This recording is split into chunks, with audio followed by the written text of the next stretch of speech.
Right. Last time we started talking about CSS. So I'm kind of talking on today is CSS.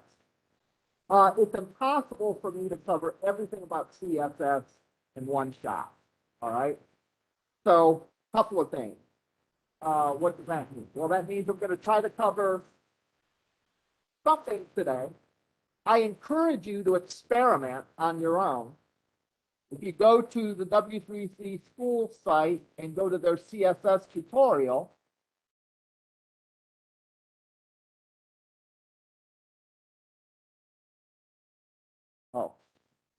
you'll see that a list of all the things that you might want to change. For example, if you want to change fonts, how do you do that?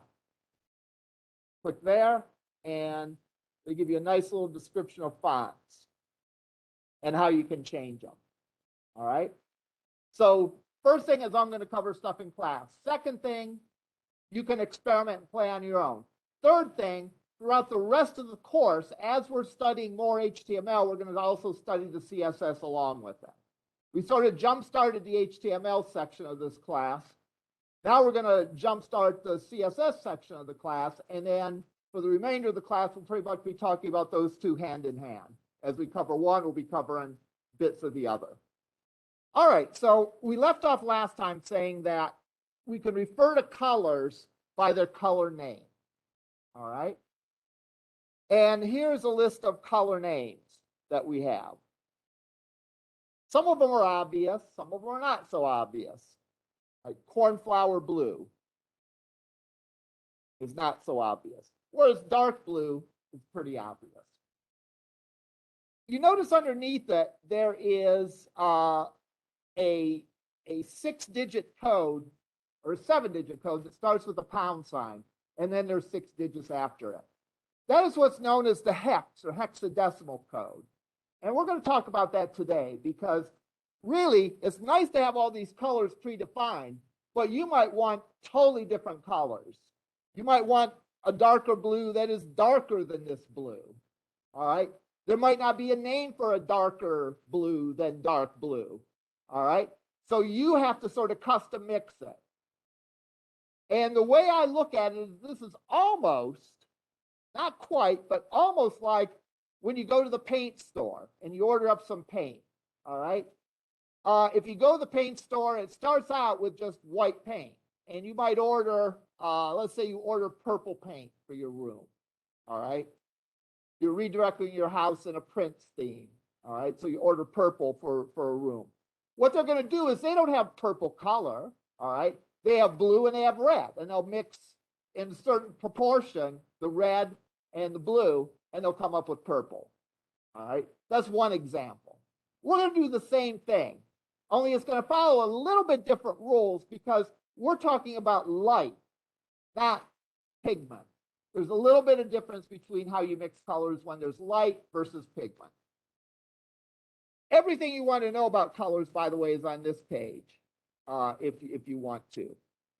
Anyhow, if we look at that hex code,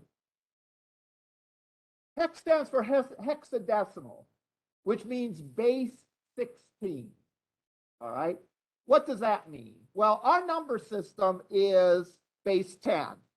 In other words, we have the digits 0 through 9. That's 10 digits.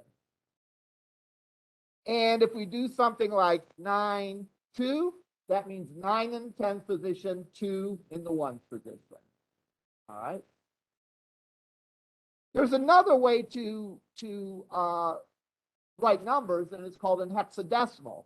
And that's where we have the digits 0 through F. All right. And what they've done is A simply means 10 in decimal, B means 11 in decimal, C means 12, D means 13, E means 14, and F means 15. And instead of being the 10s in the 1 spot, there's the 16s in the 1 spot. So if I were to say 1F, what number is that? You guesses? Pardon me? The one's in the 10 spot, but it's not 10 when we're hexadecimal. 16. So there's 116 and 15 is 1. So that would be 31. Right?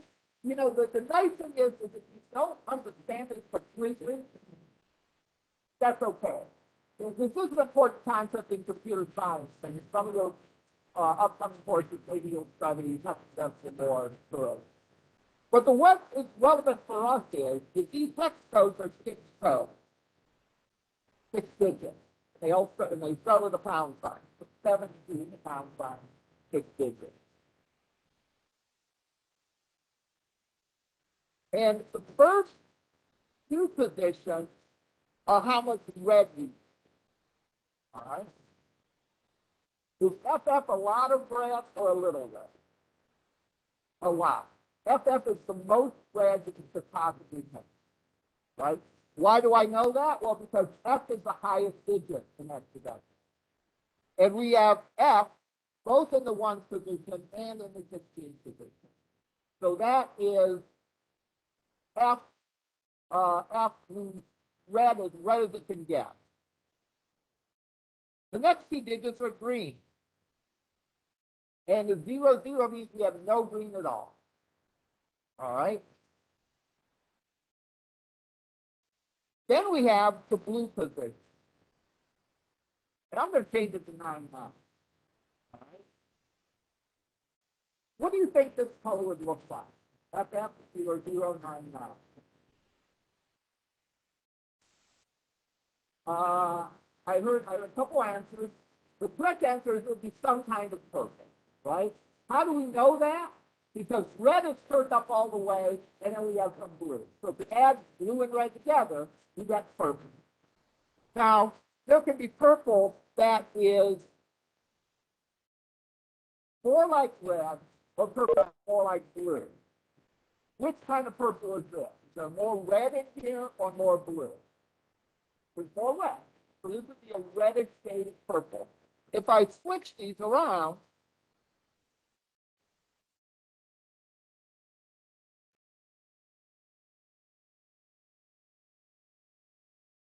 this would be a bluish shade of purple.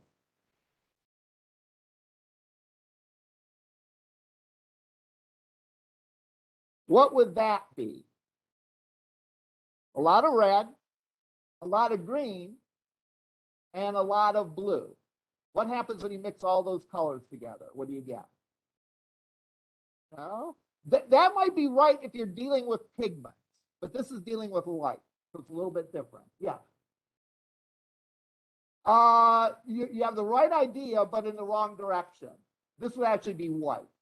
Because if we have all these lights together, it's going to end up being white. So white light is a mix of red, green, and blue. Now, black would be if all the lights are turned off. That would be 0, 0, 0, 0, 0, 0.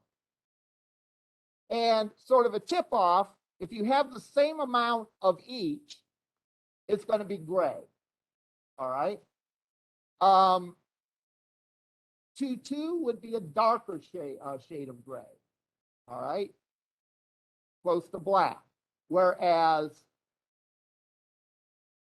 would be a lighter shade of gray, which would look closer to white. We can find a chart that has this somewhere. Let's look here. Oh, there's actually a hex calculator where we can type it in and we can see what color it makes.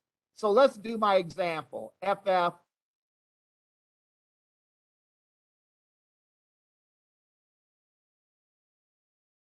what did I say? FF99.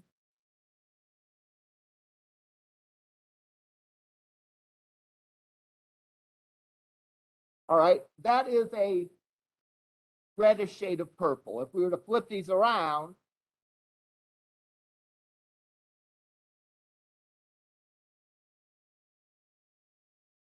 we have a more blue shade of purple.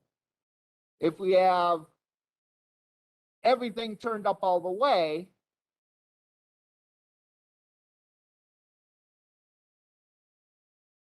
we get white. We have everything turned off.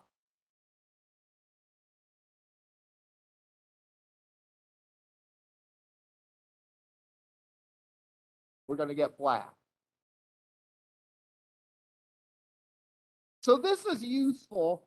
Like if you kind of know the color you want, you can sort of mix your own paint here.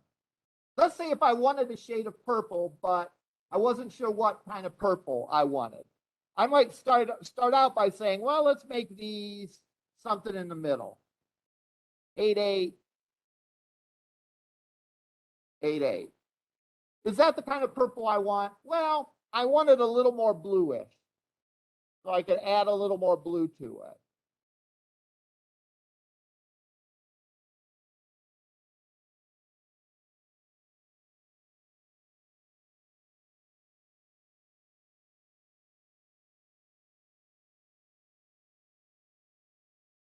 Or I'm adding red to it, not blue. What am I thinking? Monday morning. I watched curling too much this weekend. I wanted more blue to it.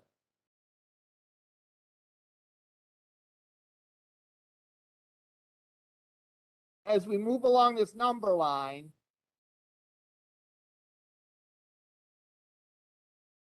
it becomes a more blue shade of purple. As I move backwards, it becomes more of a red shade of purple. All right. Now that's all well and good, but how do we know what colors go together with?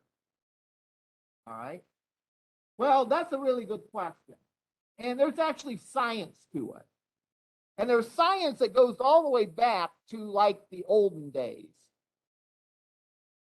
Isaac Newton developed a theory that all colors are mixes of red, green, and blue light.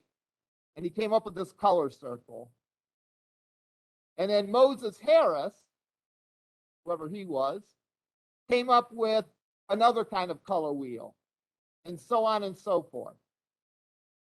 Now notice again, as I mentioned, mixing light is RGB. Mixing ink is a different coloring scheme, and mixing paint is a different color scheme altogether.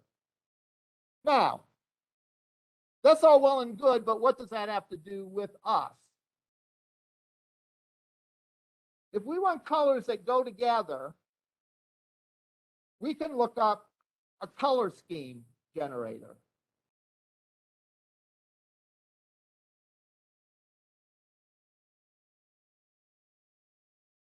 And what you can do is you can start off with the base color that you want. Let's say I want a shade of purple. What this does is this gives me several shades of purple that are, by science, by color theory, match the shade of purple that we selected. And if we click on the color, it shows us the RGB text code. For example, this one is 78-4A-8E. So there's most blue in this. There actually is a little bit of green, and there's some red in it too. Whereas this one, all the numbers are high, which means there's a lot of light going on this. Picture 3 lamps, a red, a blue, and a green light. And they're all projecting on the same spot on the screen. If they're turned up all the way, we get white. As we turn them down, the color gets darker. Well, this, because it's a light color, has a little bit of each color in it, turned on very brightly. But there's most blue in it. That's why the AA is on the blue side. The red is only slightly behind. It's 9-9, and green has 7-4. So it's a mix of all the colors. There used to be, in the olden days, like when I was younger, projection TV that did exactly this. All right. The first big screen TVs had 3 of these lamps that projected on a screen. And by mixing the red, green, and other colors, it made a full color image. So if you're not sure about colors, you can pick one and let the color scheme generator pick matching colors. Now there's several schemes that you can pick. One of them is monochromatic. Monochromatic means that they're all shades of one color. So if I pick monochromatic blue, everything I pick is a shade of blue. There's also what is called adjacent colors, where they're not all the same shade, but they're close to the same shade. There then is triad of colors, where they have different colors and sort of accent colors. We can move these around if we want to make the accents more or less subtle. You might say those colors really don't go together, but if you put them on a page, you might have one main color and use the other for accent. All right. So this page may be predominantly blue, but maybe you have something with this sort of brownish orange as an accent. Finally, there is a tetrad, which is 4 color points that we can move around if we want. And lastly, we have freestyle, where you can mix your own color however you want. Hold shift to move color around. Okay, so we go. And we can sort of mix our own. All right. Now I have an example that I worked up where I did this previously. And let's look at that.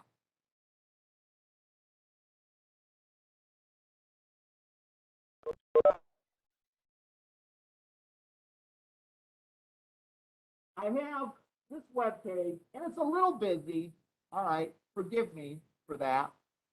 But notice that this doesn't have a background color at all. All right. Or does it? Maybe it does have a background color. Maybe this is a background color. But anyhow, as you see, these colors are complementary. This sort of, whatever you'd call it, beige, and this color of brown sort of go together. Now, one thing to know is you always get white, black for free. All right. So any color scheme that you have, you can add white and black to, and you're okay. Let's look at this. Let's look at the CSS rule for this page, the CSS rules for this page.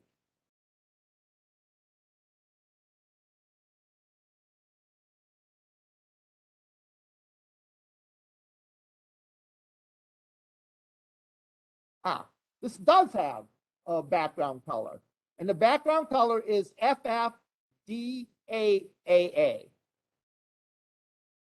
So again, this is a case that you don't even have to understand exactly how it works, but just know what that means. That means that there is a lot of red, a pretty good amount of green, and a pretty good amount of blue. So we're getting close to white here, but it sort of has that sort of pinkish tinge to it because there's a little more red to this. And this software that I'm using, Visual Studio Code, actually shows me a swatch next to it. And then the text is this color, which is sort of a darker brown. The page has a background color of £, or the H1 has a background color of this. And finally, the page itself, oh, I forgot something on this. The page itself has a background image of color, of computer rather, .png. All right, you can make images the background to a page as well. All right, and it will show up in the background. Now, there's one other way to put, there's a different way to choose color, and that is RGBA. All right. You can imagine RGB stands for red, green, and blue. And the A stands for the opacity. I forget what alpha. I forget what A stands for, but it's alpha, right? And this is how transparent the text is. Usually by default, it's 1, which means that if you just use the RGB code, it's going to be solid that color. But I can make it either more or less see-through. So let's make it less see-through. And I'll put a 1 here.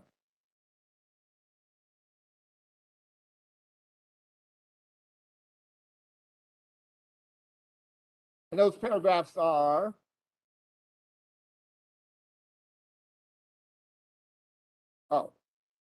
put a 1 for both of these.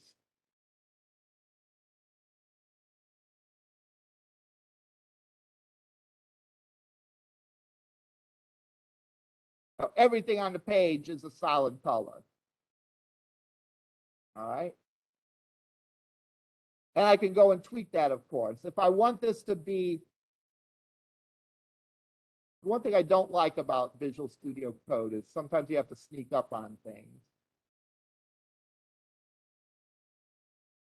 If I made this 0.8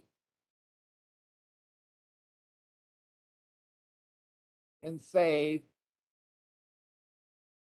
then those paragraphs are see-through, but they're they're sort of solid. They're 80% solid. If I change this to a 0.2, they're going to be very transparent.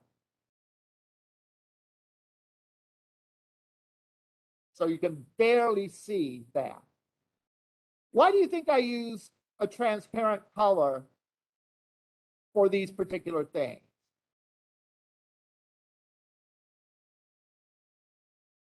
I did it because without these things, if you use a background image, sometimes the text can be hard to read up against the background. Not always, but sometimes. So by just putting a transparent background on some of those, it makes it a little bit easier to read.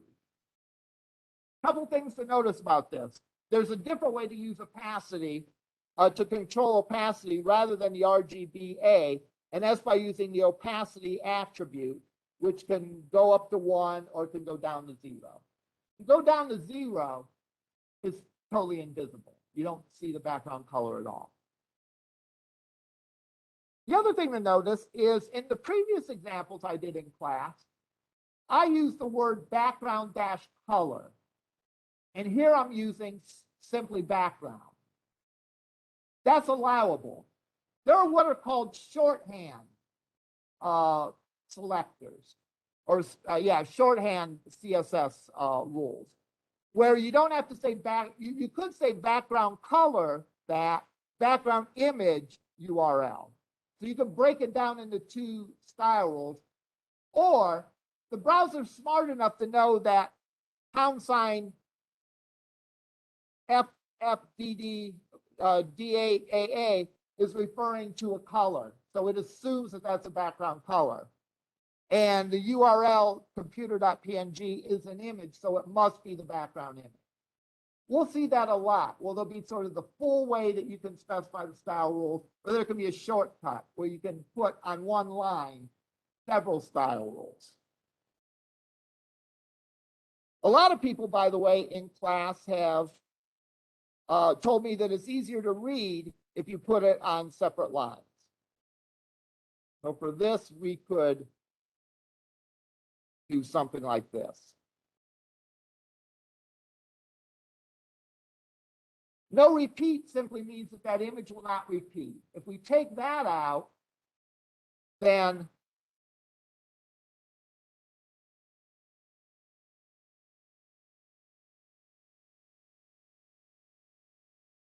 it will display the image over and over and over again. And if we want that, fine. If we don't want that, then we would use no repeat. Now notice one other thing. If I have this background color here, and I have a background image. Let's make this background color white.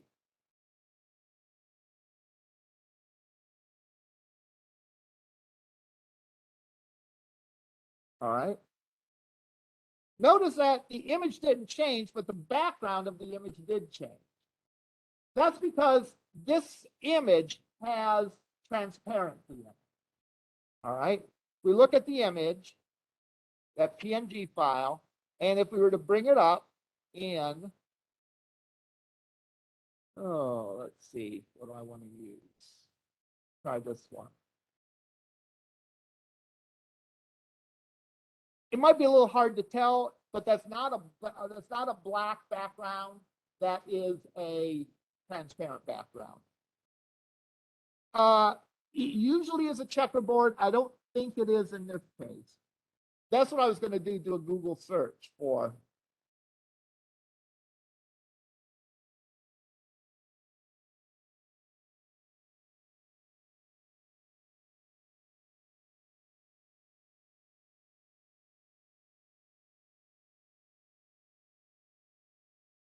All right, this one is an example of a transparent background because the image is there and in the background you see like a checkerboard. So anytime if you're like doing a search for something, and in some text editors, you'll see checkerboard behind it, and that's a sign that it is transparent. Now, only certain file types can be transparent. .gifs can be transparent. .pngs can be transparent. .jpegs cannot be transparent. So if you want a transparent background, you can't use a JPEG. You'd have to use either a GIF or a PNG file.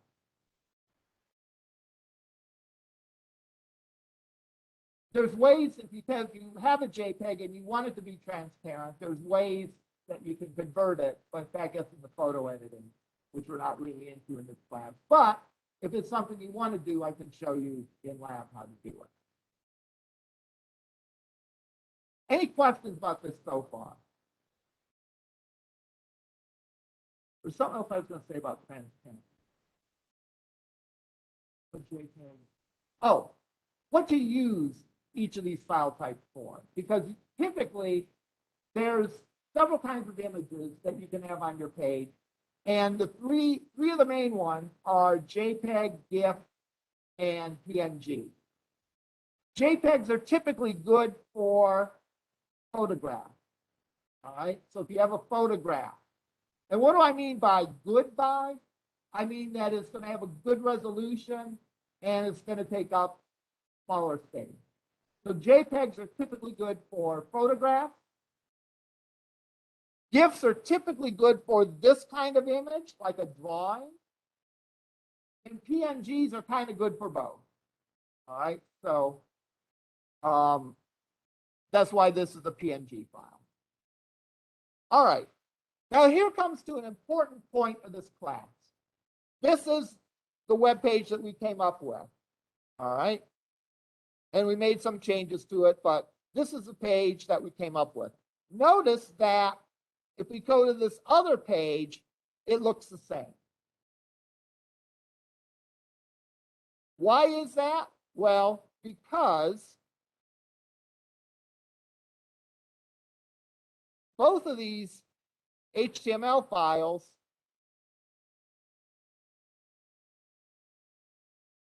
we have the same link to the style sheet. We're using the same style sheet, which is site.css, which is this one. So if I make a change, and I'll make an obvious change, I'll make the background color to this red.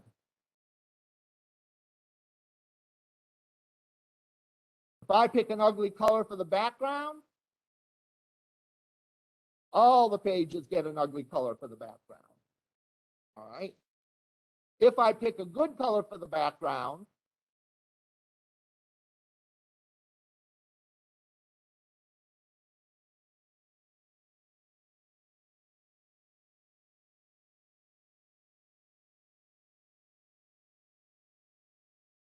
then all the pages get that as a background. Now, this is how this page looks. All right.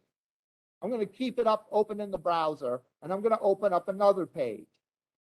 Actually, I'm going to open up another version of this page. These two pages have identical HTML in them. All right. So the content of the page is the same. But these pages are going to have different CSS. So if I open up this one, wow, a lot different. All right. Those two have virtually the identical HTML, even though one looks this way and the other looks that way. All right. Dramatic difference between the HTML of these two pages. How is that possible? It's possible because they have different CSS files. That's why it's very important to separate your HTML and CSS. Anything related to the appearance of the page should be in CSS. Anything related to the content of the page should be in the HTML. There are ways, for example, and I'm not going to cover these in class because I don't want you using them, so there's no point in even learning them. But you can put background colors to a body using HTML. But don't. There's no advantage to doing it that way. There's only disadvantages. Because you can do that all in CSS, and you have the benefit of changing it in one place and changing it on every page throughout the site. All right, let's look at the CSS for this. Because this has some of the things that we talked about and a few more things as well. Let's open up the CSS for this. First of all, let's look at the background. The background has a URL of tile.png. If we look at tile.png, it's only this. Yet it covers the whole page. If I scroll down, it covers the whole page. Now, how is that possible? It's possible because this image is tile.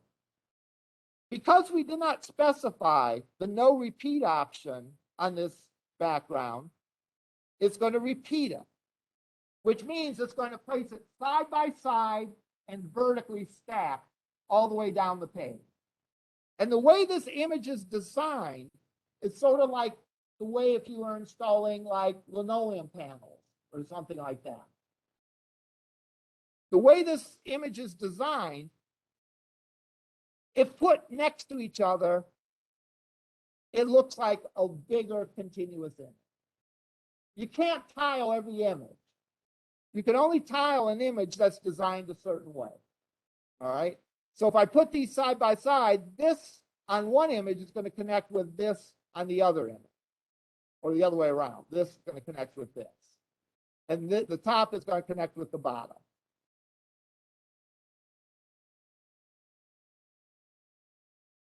So it's pretty nifty, right? This is a good use of a background image. And we have the center section white, so we don't run into the difficulty of the text being hard to read. All right. This is a good basic design for the page. It's a little more interesting than the pages we've done so far in class because there's a little bit of visual appeal to it. All right. CSS and HTML are all about conveying information. So we want to pick the CSS that best conveys the information. That being said, making the page have some visual appeal to it is always a benefit. I mean, if you think of the iPhone or you think of an Android phone, the designers spend a lot of time not just on the functionality of it, but the way it looks. So it looks a certain way. All right? Because they know people like their devices to look nice. Whatever your definition of looking nice might be. An automobile, you know, might run, all right, but you might not like it because it has an ugly paint color, or the upholstery doesn't match the paint color, or something like that. So the way things look matters. That's not necessarily our first concern, but that is a concern of ours. So we want to make our pages look attractive. So by putting something like a nice little background tile image, we can help give a little bit more visual appeal to our page. All right, and that's a good thing. The other thing we can do is we can brand our pages.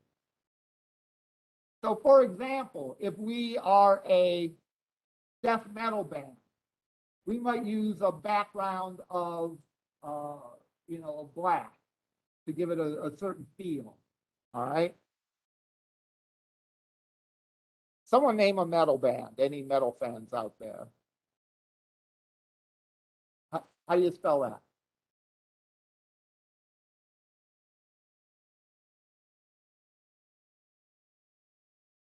Okay. We'll go with a no-brainer. Metallica. Let's go to their website. G, it's black. Shocking. All right. I probably only know the old ones. Go to Megadeth's page. It's also black. Shocking. All right. Now, if we went to the page for Barbie, is it going to be black? Probably not, right? I mean, the people visiting that page, that would not like be on brand.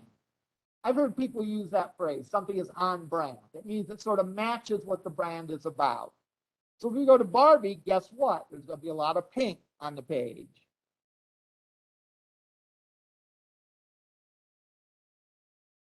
So there we go. Pink gradient.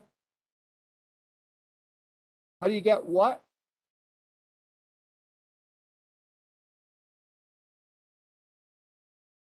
That's just an image. Yeah. In other words, if we right mouse,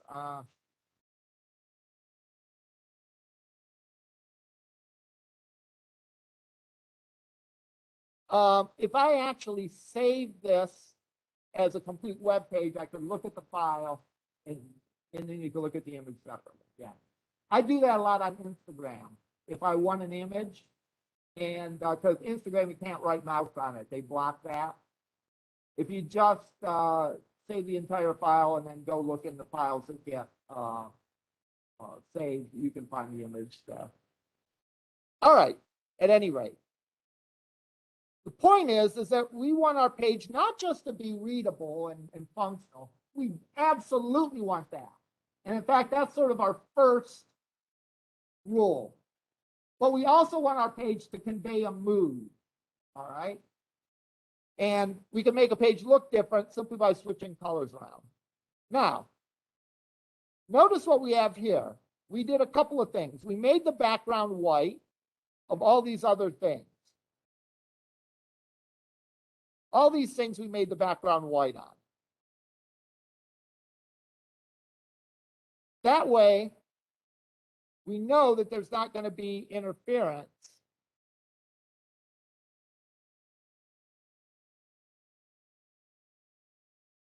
We know there's not going to be any interference with the text here, because the background of each of these things is white. But notice how it's centered. That's usually one of my first questions I get, like in lab, is how do I center my content? You center your content very easily by giving it a width,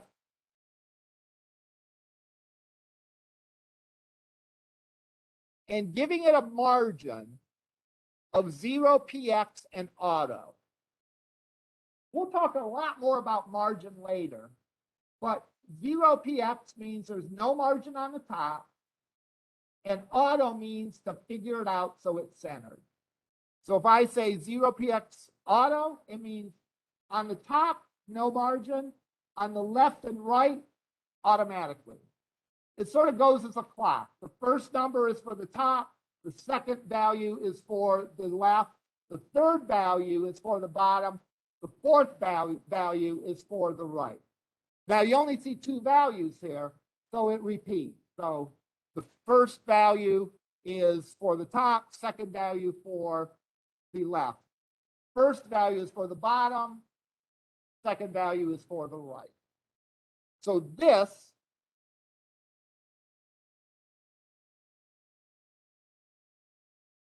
is a way to center things.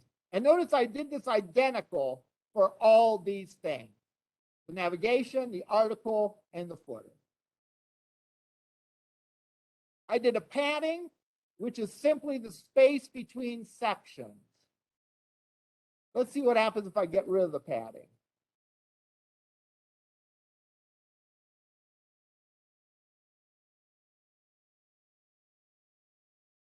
Again, we'll talk more about this later on. If you can't wait, you can review in W3 schools.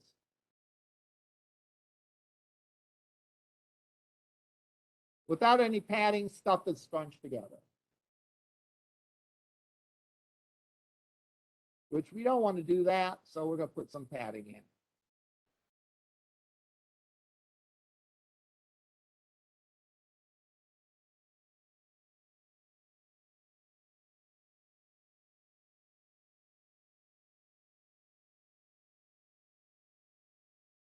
Looks a lot nicer. All right. Now, remember a couple things. First of all, this is the exact same HTML as this page is.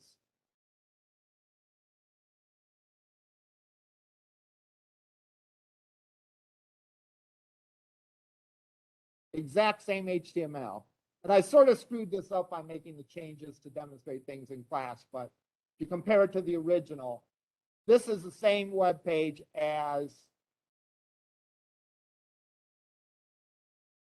this is.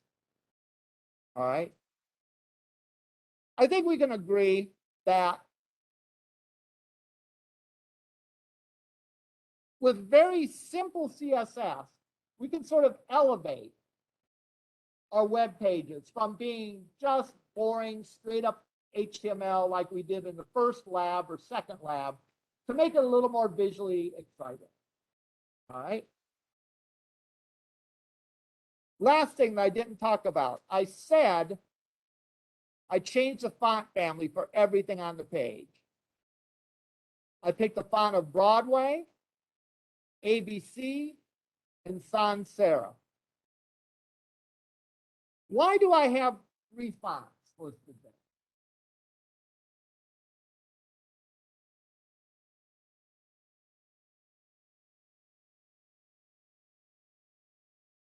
That's a good thought. That isn't how it would work. If we wanted that, we would put this font family on each of these. Every machine doesn't have every font. So I might be using a very old machine that doesn't have the Broadway font. In which case, if my machine doesn't have that font, it goes to the second selection. In this case, the font ABC. If it doesn't have either of those, it goes to the default, which is sans serif.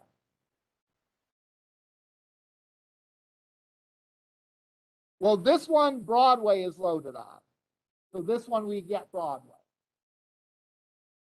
Let me deliberately mess this up. I'm going to just put garbage. Boy, I don't know if this is like a psychological test or something, but I just hit keys and it came out sad 2 times.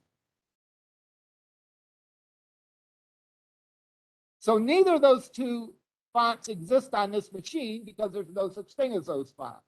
It will use the default of sans serif. Make everything the same. Now, what's the difference between sans serif and serif fonts?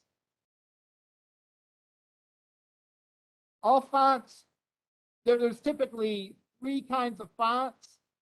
There's serif font, sans serif font, and then what I've heard called decorative fonts or script fonts or things like that. All right, let's go to Times New Roman. And let's write a letter in Times New Roman, and we'll make it real big.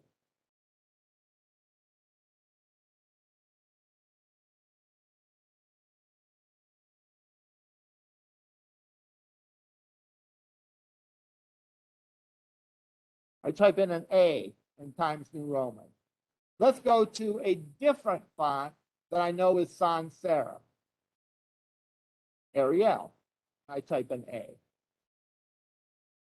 Notice the difference in these. Besides the fact that the top part of the A looks different, serif fonts have these little footers at the end of the letter. Sans serif fonts do not. Sans is French for without. So a serif is these little footers at the end of the letter. Sans serif means no serif. And each of the letters will have a little serif. B, the serifs are on the side. Here, again, no serif. Generally speaking, if you want to, it's a good idea to mix up the fonts on your page. But not mix up where like every word has a different font. Then your page looks like a ransom note. Okay? And you want to avoid that. But it might be a good idea to make headers look one way and the text look another way. And a good rule of thumb is that for smaller text on screen, sans serif fonts are typically more readable. For headings, serif fonts are typically better. And I think if we go like to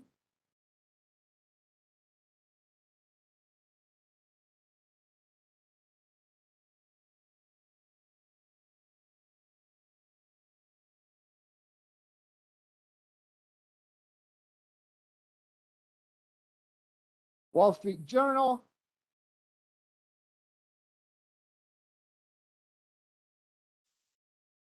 we'll notice that the bigger the fonts, for the headlines, serif font. For the text, also serif font. Interesting. I thought this would have sans serif for that, but I stand corrected. Mixing fonts is like mixing colors. All right. Pick a couple of colors that work for your page. Pick a couple fonts that go for your page. Font spacing. All right. And again, to review how you change them, font family, I put that on the body so everything on the page gets that.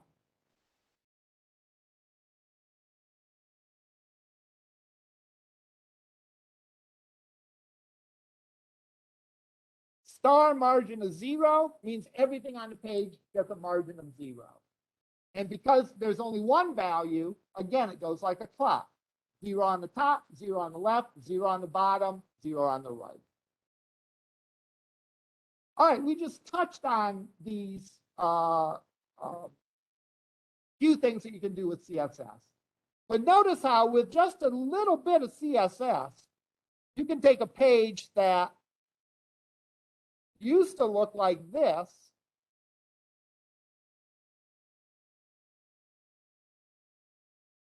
I removed all the CSS. Page used to look like this and change it to look like this. All right. Other thing to realize is that you can change drastically the CSS without changing the HTML and make your page look different. Just to wrap up, there's a website called CSS Zen Garden, where web designers around the world took this one HTML page and designed it many different ways.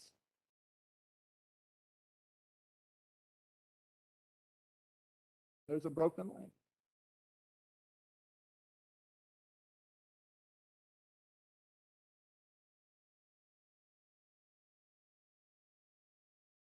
Pardon me?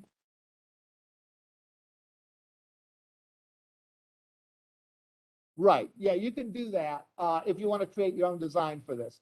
But they they have posted on their site typically, and for some reason it isn't working, a list of all the designs that they have, along with, oh, here we go. Here's an example. Mozart. That's the same HTML page as this one.